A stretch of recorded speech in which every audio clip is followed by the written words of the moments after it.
इस वक्त हम खड़े हैं वार्ड नंबर 11 में, जहां से इनेलो प्रत्याशी सोनिया वाइफ ऑफ अशोक नंबरदार विजयी रहे थे। और जैसे कि ये सूचना कल एक आई थी कि इन्होंने भाजपा को ज्वाइन कर लिया है और भाजपा के पाले में पहुंच चुके हैं। तो आज एक बार यहां पर इनेलो के पदाधिकारी यहां पर मौजूद है, सोनिया और अशोक नंबरदार। साथ ही इनेलो से वार्ड नंबर 9 से जो विजयी रहे सिकंदर, वो भी हैं। जिला स्तर के पदाधिकारी सब मौजूद हैं। उनकी जो है मौजूदगी में वो बता रहे हैं कि वो इनेलो में ही हैं और इनेलो में ही रहेंगे। इनेलो के प्रति उनकी आस्था है। इनेलो के निशान पर वो चुनाव जो है जीते हैं, उनके कारण से विजयी रहे। तो अब उनसे बात करेंगे कि किस प्रकार से कल क्या माहौल था और आज क्या माहौल है। सबसे पहले तो अशोक जी क्या कहना चाहेंगे? जी कल मैं इसलिए बीजेपी में गया मीटिंग में गया था। तो मैं किसी से इस दबाव में आके, मतलब कि अपने मोहल्ले वालों के बंदों के दबाव से आके, तो तब गया जी। इसके अलावा कुछ मतलब इनेलो में ही है आप? हाँ जी जी अभी थोड़ा मैडम सोनिया जी क्या कहना चाहेंगे आप? जी मैं वहाँ एमसी होने के नाते से वहाँ गई, मोहल्ले वासियों के साथ गई थी। मैं इनालो में ही हूँ, इनालो में ही रहूँगी। मेरा उससे बीजेपी से कोई वो वास्ता नहीं है। जैसे कल सूचना आ रही थी कि आपने बीजेपी ज्वाइन कर ली है। वो तो मैं एमसी होने के नाते से वहाँ पे गई थी, ऐसा कुछ नहीं है। कल वहाँ पे नवनियुक्त चेयरपर्सन जो शालिनी शर्मा है, वो आपको गले में बीजेपी का पटका धारण करके बीजेपी ज्वाइन करवा रहे थे, तो उसके बारे में क्या कहना? तो उन्होंने जो आपको पटका धारण किया था, मैंने मना नहीं किया आपने उस टाइम? नहीं, बस हम वहाँ पे खड़े थे, उन्हें पटका डाल दिया गले में। बिल्कुल बख्शी जी क्या कहना चाहेंगे? जी सतपाल जी, कल का जो प्रकरण था, पहले तो जब हमें पता लगा, मैं खुद ही विश्वास नहीं आया। क्योंकि देखो, एक आदमी जब चुनाव चिन्ह पे जीतता है ना, तो चुनाव चिन्ह पे जीतने का मतलब यह है कि लोगों की उस आदमी के प्रति भी और उस पार्टी के प्रति, दोनों के प्रति आस्था है, तब वो आदमी जीतता है। बिल्कुल। तो जब कल का हमने प्रकरण देखा, तो हमने जब फ़ोन किया तो हमें यही समझ आया कि कुछ लोग जो यहाँ से मोहल्ले के थे, तो एमसी होने के नाते अब भाभी जी और अशोक भाई को इतना मेरे ख्याल से उन्हें समझ नहीं आया। ये लोग वहाँ चले गए और वहाँ पे पता नहीं अब प्रभाव में आके किस तरीके से भी जो इन्होंने वो किया। अगर देखो, अगर इन्होंने दिल से वो चीज़ की होती तो आज हम सब यहाँ इकट्ठे ना होते और आज ये वापस ना आते। क्योंकि ऐसा कोई भी शख्स नहीं है जो आज एक जगह और दूसरी कल जगह होता है, कोई भी नहीं होता। तो आज अगर ये बोल रहे हैं कि इनकी आस्था इनेलो में है, और जो कि है भी है, तो मुझे नहीं लगता कि इसके अलावा हमें और कुछ मतलब इसमें पूछना भी चाहिए।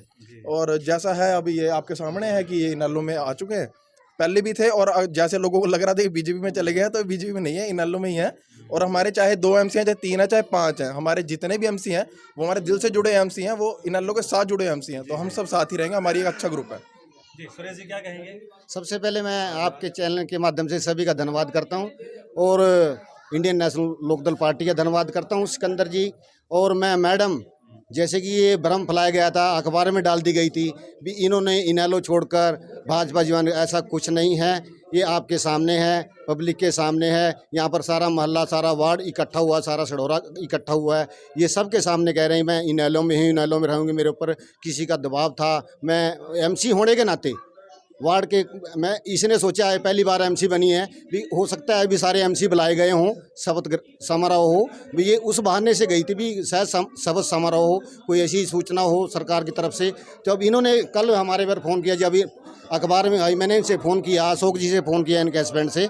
ये बोले बिन हमारा ऐसा कुछ नहीं है, हम तो इसलिए गए थे भी हो सकता कोई पार्टी का कोई जो हम एमसी बने, चेयरपर्सन ने हमारे को बुलाया हो, हमारी सब समारोह हो, इसलिए हम गए थे। बट ये कह रहे हैं आपके चैनल के माध्यम से मैं भी कहता हूँ भी ये इनेलो के हैं, इनेलो में रहेंगे और इनेलो का ही परचम उठाएंगे। आपके सामने सभी ने इन्होंने स्वीकार भी किया है। आपके चैनल के माध्यम से एक बार फिर मैं कहना चाहूँगा भी सोनिया रानी जो वार्ड नंबर 9 से है, वो इनेलो की प्रत्याशी है और इनेलो में ही रहेगी। सिकंदर जी भी आए हैं जो 9 नंबर के हैं, ये 11 नंबर वार्ड से हैं।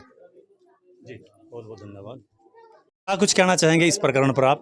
सतपाल जी, जैसे अभी सुरेश कानड़ी जी ने बताया, विकुल जी ने बताया, और मैं तो कहूँगा कि जैसे हमारी एमसी जो वार्ड नंबर 11 से जीती है, उन्होंने बताया कि मैं एक एमसी होने के नाते वहाँ पे गई और वहाँ पे मुझे नहीं पता था कि मुझे कोई बीजेपी का पटका पहनाया जाएगा या बीजेपी की कोई ऐसी प्रतिक्रिया होगी।